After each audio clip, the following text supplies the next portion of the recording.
Hi friends, আবার চলে এসেছি কেরিয়ার গাইডে। সকলকে স্বাগত। আজকে বিষয় হলো ভারতবর্ষ সম্পর্কে জানা, ভারতবর্ষের অবস্থান, ভারতবর্ষের উপর দিয়ে যে গুরুত্বপূর্ণ রেখাগুলো গেছে, কর্কট ক্রান্তি রেখা, সেগুলো কোন রাজ্যের মধ্য দিয়ে গেছে, তাদের অবস্থান দেখা, ভারতের উত্তরতম বিন্দু, ভারতের দক্ষিণতম বিন্দু, পূর্বতম বিন্দু, পশ্চিমতম বিন্দু এবং এদের অবস্থানগুলো ভালোভাবে আমরা বর্ণনা করব। এছাড়া আন্দামান নিকোবর দ্বীপপুঞ্জ, সেগুলো কি রকম ভাবে আছে, তাদের মধ্য দিয়ে কোন চ্যানেলগুলো গেছে, সেগুলো একটু ভালো করে ম্যাপের সাহায্যে আজকে দেখার চেষ্টা করব। আজকের আমি আর থাকছি না, আমি একটা ম্যাপ স্টিক তৈরি করেছি কাগজ দিয়ে। ওই ম্যাপ স্টিক দিয়ে আজকের ম্যাপের মধ্যে একটু দেখানোর চেষ্টা করব। তো শুরু করা যাক। প্রথমেই আমরা জানি ভারতবর্ষ হচ্ছে ক্ষেত্রমানের দিক দিয়ে আমরা সপ্তম। ভারতবর্ষে অবস্থান হচ্ছে ক্ষেত্রমানের দিক দিয়ে সপ্তম। তাহলে সবার প্রথমে আমরা জানি রাশিয়া, তারপর কানাডা, তারপর চীন, তারপরে আমেরিকা যুক্তরাষ্ট্র, তারপরে আমাদের আছে ব্রাজিল, তারপর অস্ট্রেলিয়া, আর 7 নম্বরে হচ্ছে ভারতবর্ষ। তো ভারতবর্ষের যদি আমি দেখি, ভারতবর্ষের যে ক্ষেত্রমান, সেই ভারতবর্ষের মোট যে ক্ষেত্রমান সেটা হলো 32,87,263 বর্গ কিলোমিটার। অর্থাৎ এই যে ক্ষেত্রফল বা ক্ষেত্রমান, আমরা যেহেতু দৈর্ঘ্য প্রস্থ এই নিয়েই আমরা আলোচনা করি, দ্বিমাত্রিক, তাই আমরা আয়তন বলবো না, ভারতবর্ষের আয়তন কথাটা বলবো না, তাহলে ওটা 3D হয়ে যাবে। ওই জন্য আমি ক্ষেত্রমান কথাটা আমরা বলছি, বা এটাই বিবেচ্য বিষয়, ক্ষেত্রমান বা ক্ষেত্রফল। 32,87,263 বর্গ কিলোমিটার। এই ভারতের, এই যে ভারতবর্ষ, এই যে ক্ষেত্রমান 32,87,263 বর্গ কিমি, এটা সমগ্র পৃথিবীর নিরিখে কত পার্সেন্ট? আমরা বলতে পারি যে মোট পৃথিবীর স্থলভাগ, মোট পৃথিবীর স্থলভাগের 2.4%। আমরা জানি পৃথিবীতে প্রায় 3 ভাগ জল। তো স্থলভাগের বিচারে যদি আমরা করি, ভারতবর্ষের ক্ষেত্রমানটাকে করি, পার্সেন্টেজে নিয়ে যাই, সেটা হবে 2.4%। 2.4%। এবারে ভারতবর্ষের যে দক্ষিণতম স্থান, ভারতবর্ষের দক্ষিণতম স্থান মানে এটা কিন্তু নয়, দক্ষিণতম যদি বলি তাহলে এইটা হচ্ছে এই দক্ষিণতম স্থান, এই যে আছে আন্দামান নিকোবর দ্বীপপুঞ্জের এই যে এইটা আছে গ্রেট নিকোবর। গ্রেট নিকোবর এইটা হচ্ছে ইন্দিরা পয়েন্ট। ইন্দিরা পয়েন্ট, যার আগের নাম ছিল পিগমিলিয়ন পয়েন্ট। কি নাম ছিল? পিগমিলিয়ন পয়েন্ট। 1980-তে এটার নাম পরিবর্তন করে হয় যে ইন্দিরা পয়েন্ট। এর কিন্তু অক্ষাংশটা আমাদের জানা দরকার, আমাদের এর অক্ষাংশটা জানা দরকার। আমরা জানি ভারতবর্ষে কি উত্তর গোলার্ধে এবং পূর্ব গোলার্ধে অবস্থিত, অর্থাৎ উত্তর পূর্ব গোলার্ধে অবস্থিত। তাহলে আমরা ভারতবর্ষের একদম একদম যে দক্ষিণতম বিন্দু, অর্থাৎ যে গ্রেট নিকোবরের দক্ষিণতম বিন্দু অর্থাৎ ইন্দিরা পয়েন্ট, তার অক্ষাংশগত অবস্থান হচ্ছে 6°45' উত্তর। 6°45' উত্তর। অর্থাৎ এখান থেকেও কিন্তু নিরক্ষরেখাটা নিচের দিকে আছে, 6 ডিগ্রি নিচে আছে, ঠিক আছে? অর্থাৎ আমাদের এই যে নিরক্ষরেখা নিচে এরকম জায়গায় আছে, এখান থেকে 6 ডিগ্রিতে উত্তরে আছে। বুঝে গেল? এবার যদি আমরা বলি যে এই গ্রেট নিকোবর, এইখানে কিন্তু 2004 সালে সুনামি হয়েছিল, 2004 সালে সুনামি হয়েছিল, এবং এই সুনামির পর কিন্তু এগুলো কিন্তু এই ইন্দিরা পয়েন্টটা অনেকটা কিন্তু ডুবে গেছে, অনেকটা ডুবে গেছে। ভারতের মূল ভূখণ্ড, এইটা হলো ভারতের মূল ভূখণ্ড, এইটা মূল ভূখণ্ড, এটা হচ্ছে বিচ্ছিন্ন একটা অংশ আন্দামান নিকোবর দ্বীপপুঞ্জ। এবার যদি বলা হয় ভারতবর্ষের যে মূল ভূখণ্ডের দক্ষিণতম বিন্দু, একদম মূল ভূখণ্ডের দক্ষিণতম বিন্দু, এই রে কন্যাকুমারিকা। কি নাম? কন্যাকুমারিকা। তামিলনাড়ু রাজ্যে অবস্থিত। এটা দেখুন তামিলনাড়ু রাজ্যে, তামিলনাড়ু এই পর্যন্ত তামিলনাড়ু আছে, এখানে কেরালা। তো এই যে এই পজিশনটা হচ্ছে, দেখা যাচ্ছে, এটা হলো কন্যাকুমারিকা। এর যে অক্ষাংশগত অবস্থান সেটা হলো 8°4' উত্তর। অর্থাৎ বোঝাই যাচ্ছে এটা 8°4' উত্তর। এর আরো দক্ষিণে আছে কিন্তু এটা, অর্থাৎ গ্রেট নিকোবর, যে ইন্দিরা পয়েন্ট। তাহলে দুটো কোশ্চেন ক্লিয়ার। একটা হচ্ছে ভারতবর্ষের মূল ভূখণ্ড, সেই মূল ভূখণ্ডের দক্ষিণতম বিন্দু যদি বলা হয়, তামিলনাড়ু রাজ্যের একদম দক্ষিণে অবস্থিত এটা হলো কন্যাকুমারিকা। কন্যাকুমারিকা এর অক্ষাংশগত অবস্থান হচ্ছে 8°4' উত্তর। আর যদি বলে ভারতবর্ষের দক্ষিণতম বিন্দু, ভারতবর্ষের দক্ষিণতম বিন্দু, তখন হবে ইন্দিরা পয়েন্ট, যার আগের নাম ছিল পিগমিলিয়ন পয়েন্ট, যার অক্ষাংশগত মান হলো 6°45', 6°45', উত্তর। এবার যদি বলি ভারতবর্ষের উত্তরতম বিন্দু, ভারতবর্ষের উত্তরতম বিন্দু, তাহলে সেটা কি হবে? জম্মু কাশ্মীরের ইন্দিরা কল, জম্মু কাশ্মীরের ইন্দিরা কল এইরকম পজিশনে আছে, জম্মু কাশ্মীরের ইন্দিরা কল। তো এই জায়গাটা, এইটার অক্ষাংশগত অবস্থান হচ্ছে 35°40' নর্থ, 35°40' নর্থ, অর্থাৎ উত্তর। ভারতের পশ্চিমতম স্থান, তাহলে এবার পশ্চিম দিক, এটা দক্ষিণ দিক হয়ে গেল, উত্তর দিক ইন্দিরা কল হয়ে গেল, ইন্দিরা কল হচ্ছে 35°40' নর্থ। এবার পশ্চিম দিক, এই যে গুজরাট, গুজরাট গুজরাট রাজ্য, এই গুজরাট রাজ্যের পশ্চিমতম স্থান হচ্ছে গুহার মোটো। এই জায়গাটা, যে গুহার মোটো, এইরকম জায়গায় বোর্ডটা আছে, দেখা যাচ্ছে না, গুহার মোটো। এর যে অবস্থান সেটা হচ্ছে 68°7' পূর্ব, 68°7' পূর্ব। এবং ভারতের পূর্বতম স্থান, ভারতবর্ষের পূর্বতম স্থান, এই যে পূর্বতম স্থান, এই জায়গাটা, অর্থাৎ ওটা হচ্ছে অরুণাচল প্রদেশের পূর্বতম স্থান, সেটার নাম হলো কিবিথু। কিবিথু, এই জায়গাটা কিবিথু, ভালো করে দেখা যাক, এই জায়গাটা আছে কিবিথু। এটার অবস্থান হচ্ছে 97°25' পূর্ব, 97°25' পূর্ব। অর্থাৎ পশ্চিম, ভারতের একদম পশ্চিমতম স্থান গুজরাটের গুহার মতো, কত এর মান? 68°7' 68°7' পূর্ব। এবং ভারতের যে পূর্বতম বিন্দু, ভারতের পূর্বতম বিন্দু কিবিথু, অরুণাচল প্রদেশের কিবিথু, এটার অবস্থান হচ্ছে 97°25' পূর্ব, 97°25' পূর্ব। তাহলে আমরা বুঝতেই পারছি যে ভারতবর্ষটা পুরোটাই পূর্ব দিকে অবস্থিত, অর্থাৎ মূল দ্রাঘিমা রেখা যেটা গ্রিনিচের ওপর দিয়ে গেছে লন্ডনের 0°, তার পূর্ব দিকে অবস্থিত। তাহলে আমরা জানি ভারতবর্ষের সবচাইতে আগে কোথায় সূর্যোদয় হয় ভারতবর্ষে, তাহলে কিন্তু এই ভারতবর্ষের কোথায় হয়? এই জায়গাটায় হয়, অরুণাচল প্রদেশ, অরুণাচল প্রদেশের কিবিথু, ভারতের।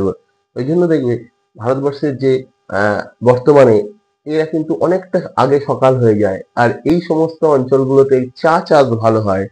এবং পাহাড়ি এলাকায় আমাদের এখানে যখন একটাই যেহেতু টাইম জোন, তাই কিন্তু ওদের কাজের সময়টা অনেকটা কমে যাচ্ছে, কারণ সকালটা অনেক আগে হয়, কিন্তু সেই নিয়মে ওরা কিন্তু অনেকটা আগিয়ে থাকে, অনেক আগে সকাল হয়। তাই ভারতবর্ষের সরকার চেষ্টা করছে যে আর একটা অন্তত নর্থ ইস্ট, এই যে 7 সিস্টার, এই 7টা রাজ্য, এদের জন্য একটা আলাদা টাইম জোন, যেটা কিছুটা 30 মিনিট হয়তো আগিয়ে রাখা যায় কিনা চিন্তা ভাবনা চলছে। এরকম ভারতবর্ষের ছাড়া মানে ভারতবর্ষ বড় দেশ, কিন্তু এরকম অনেক দেশ আছে যেখানে অনেক অনেক বেশি টাইম জোন আছে। আমেরিকায় একাধিক টাইম জোন আছে, রাশিয়ায় একাধিক টাইম জোন আছে, হ্যাঁ, ফ্রান্সে সবচেয়ে বেশি আছে, ফ্রান্সে টাইম জোন অনেক বেশি আছে, 16টা। হ্যাঁ, আর তেমনি আমাদের রাশিয়াতে ওরকম 8-9টা টাইম জোন আছে। তো ভারতবর্ষে একটাই টাইম জোন আছে, সেটা হচ্ছে আমাদের উত্তরপ্রদেশের এলাহাবাদের উপর দিয়ে গেছে, 82°30' যে পূর্ব দ্রাঘিমা। হুম এই এলাহাবাদ শহরের ওপর দিয়ে গেছে। সেটাই হচ্ছে আমাদের প্রমাণ দ্রাঘিমা ভারতবর্ষের। যাই হোক, অন্য প্রসঙ্গ সেটা। এবার বলি যে অক্ষাংশ অনুযায়ী ভারত কিন্তু দক্ষিণতম দ্বীপ, এটা গ্রেট নিকোবর, আর মূল ভূখণ্ড দক্ষিণতম রাজ্য হচ্ছে তামিলনাড়ু। তাহলে দক্ষিণতম বিন্দু হচ্ছে গ্রেট নিকোবর, আর দক্ষিণতম রাজ্য যদি বলি তাহলে হবে তামিলনাড়ু, কেরালা নয়। আমি যদি ভারতবর্ষের দক্ষিণতম রাজ্য কোনটি, তাহলে তামিলনাড়ু বলতে হবে। তামিলনাড়ুর হচ্ছে কন্যাকুমারিকা। তাই ভারতবর্ষের দক্ষিণতম রাজ্য যদি কি বলে, বলতে হবে তামিলনাড়ু। দ্রাঘিমা অনুসারে ভারতের পূর্বতম রাজ্য কোনটি? দ্রাঘিমা অনুসারে ভারতের পূর্বতম রাজ্য অরুণাচল প্রদেশ। এখানে সবার আগে সূর্যোদয় হয়। আর আমাদের সূর্যোদয়ের দেশ বলা হয় আবার জাপানকে। হুম, সূর্যোদয়ের দেশ বলা হয় জাপানকে। আর যদি বলা হয় সবচেয়ে পৃথিবীর সবচেয়ে পূর্বতম দেশের নাম কি, উত্তর গোলার্ধ দক্ষিণ গোলার্ধ মিলিয়ে, তাহলে কিন্তু বলতে হবে নিউজিল্যান্ড। জাপান হচ্ছে উত্তর গোলার্ধে অবস্থিত, নিউজিল্যান্ড কিন্তু দক্ষিণ গোলার্ধে অবস্থিত। নিউজিল্যান্ড আরো পূর্ব দিকে অবস্থিত। তো নিউজিল্যান্ডে কিন্তু সবচেয়ে আগে সূর্য ওঠে সেই দিক দিয়ে বিচার করলে। অবশ্য ভারতবর্ষের যখন উত্তর গোলার্ধ যদি হয়, উত্তর গোলার্ধ আর দক্ষিণ গোলার্ধের অবস্থান সূর্যের দিকে একসঙ্গে যেহেতু হয় না, সেক্ষেত্রে একটু ডিফিকাল্ট। কিন্তু অক্ষাংশগত বিচার করলে নিউজিল্যান্ড কিন্তু পূর্বে অবস্থিত। যাই হোক, ওটা পৃথিবীর মানচিত্র, সেটা দেখলে আরো ভালো ক্লিয়ার হবে ওটা। এরপরে যদি বলি দ্রাঘিমা অনুযায়ী ভারতের পশ্চিমতম রাজ্য, দ্রাঘিমা অনুযায়ী ভারতবর্ষের পশ্চিমতম রাজ্য হচ্ছে গুজরাট। এবং মনে রাখতে হবে এই গুজরাট রাজ্যটা কিন্তু কোস্টাল লাইন সবচেয়ে বেশি, অর্থাৎ এই যে সীমারেখা, সমুদ্র সীমা সবচাইতে বেশি, অনেকটা বেশি। তারপরেই হচ্ছে অন্ধ্রপ্রদেশ। কোস্টাল লাইন সবচেয়ে বেশি হচ্ছে গুজরাট। আর ক্ষেত্র মানে সবচাইতে বড় হচ্ছে রাজস্থান। কোস্টাল লাইনে সবচাইতে বড় হলো গুজরাট। যাই হোক, পশ্চিমতম রাজ্য।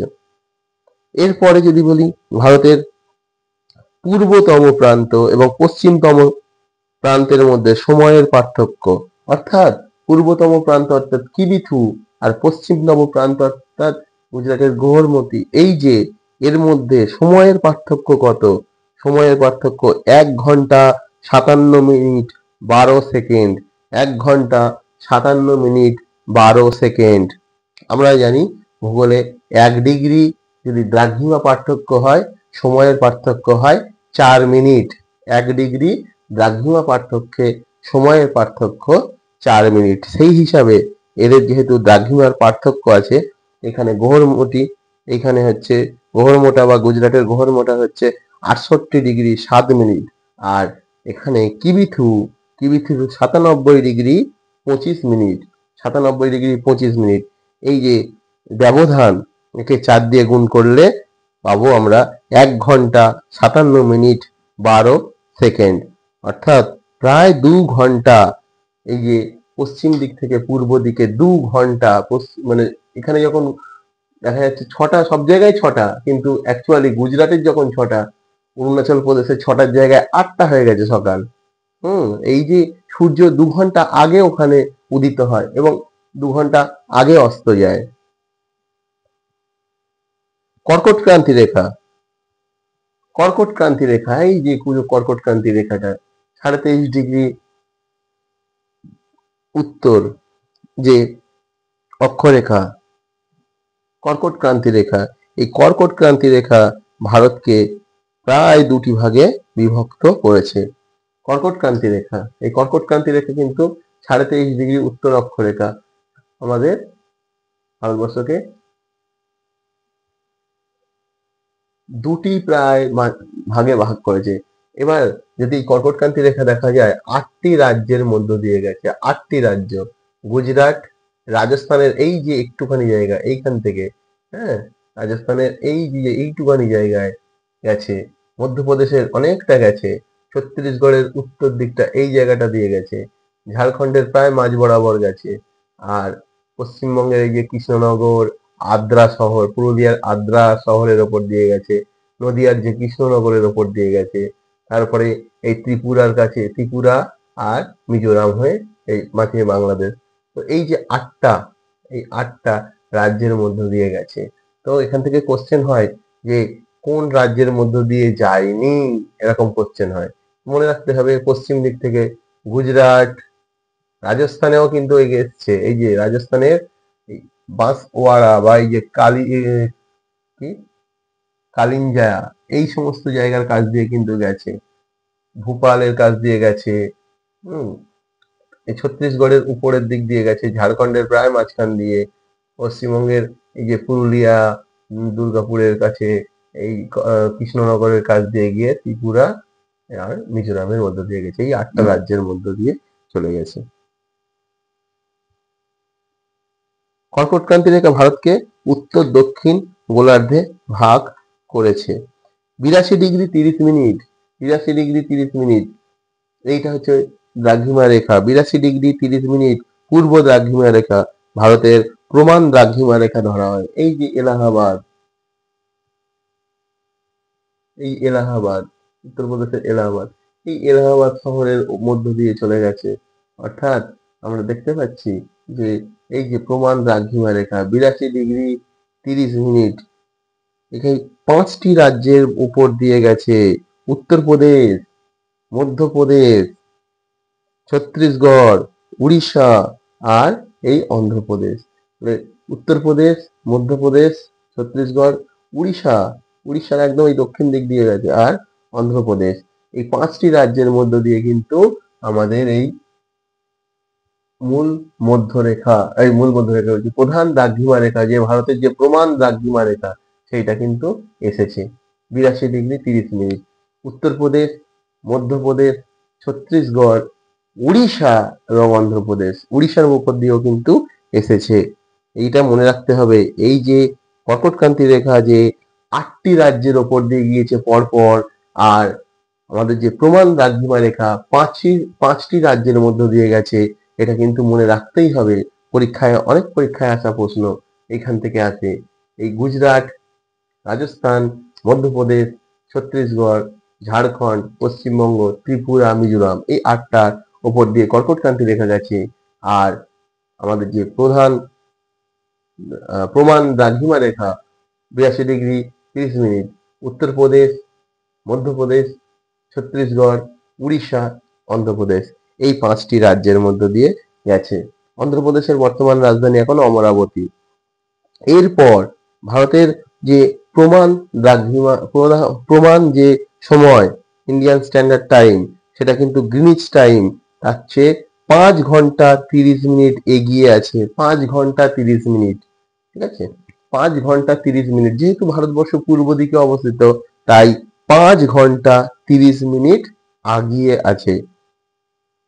ভারতের প্রতিবেশী দেশগুলোর মধ্যে আছে, উত্তরে আছে চীন, এটা চীন আছে, এটা নেপাল, ভুটান, পূর্ব দিকে আছে বাংলাদেশ, দক্ষিণ দিকে আছে শ্রীলঙ্কা, মালদ্বীপ, পশ্চিমে পাকিস্তান, আর এই আফগানিস্তান, এইখান থেকে সামান্য একটুখানি এই জায়গাটা, আফগানিস্তানের এই জায়গাটা কিন্তু কানেক্ট করেছে ভারতবর্ষের সঙ্গে।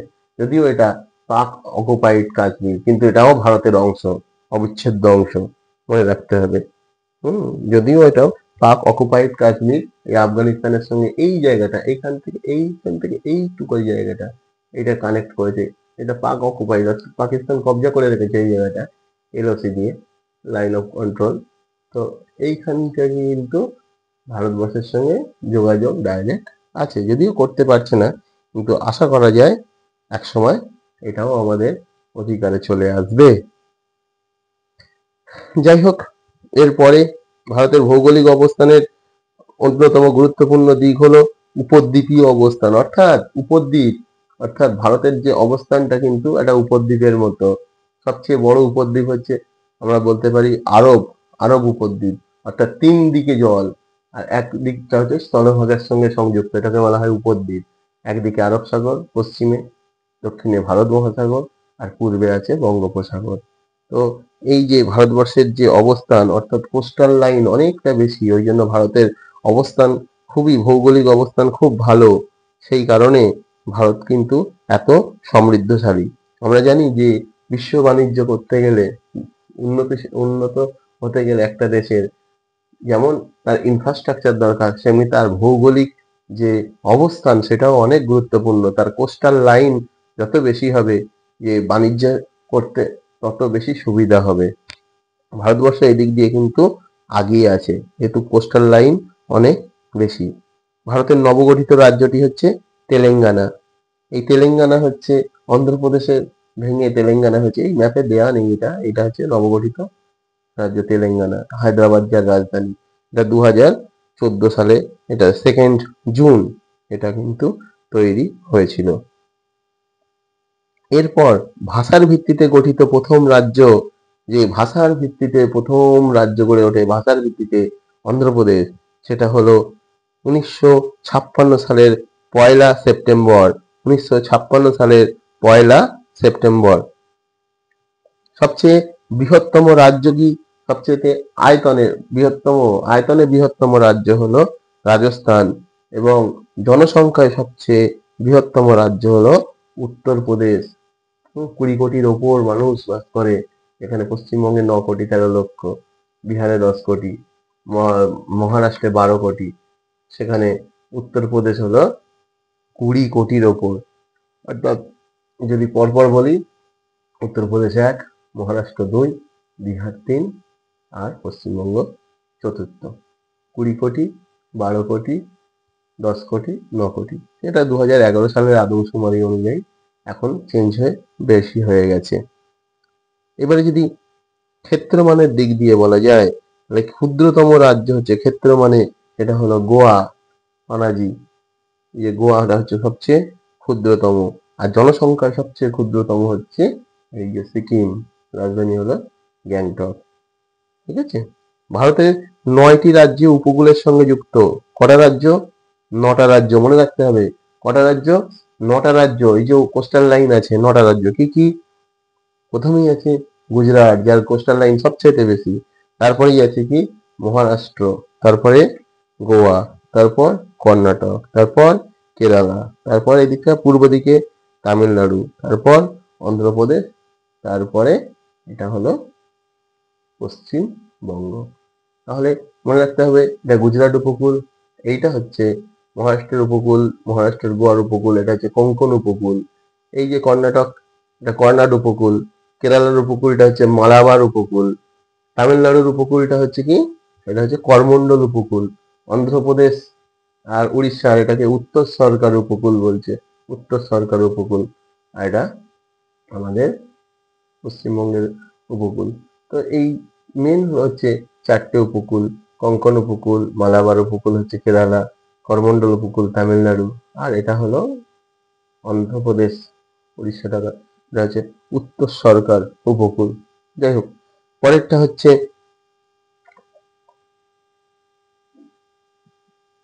জম্মু কাশ্মীর রাজ্য। এখন বর্তমানে কিন্তু আর রাজ্য নেই, এটা জম্মু কাশ্মীর, এটা আগের ম্যাপ। জম্মু কাশ্মীর এবং লাদাখ এটা কিন্তু আলাদা আলাদা হয়ে গেছে। জম্মু কাশ্মীর এবং লাদাখ দুটো কিন্তু কেন্দ্রশাসিত অঞ্চল। আর আগে দমন দিউ, আর এইটা কিন্তু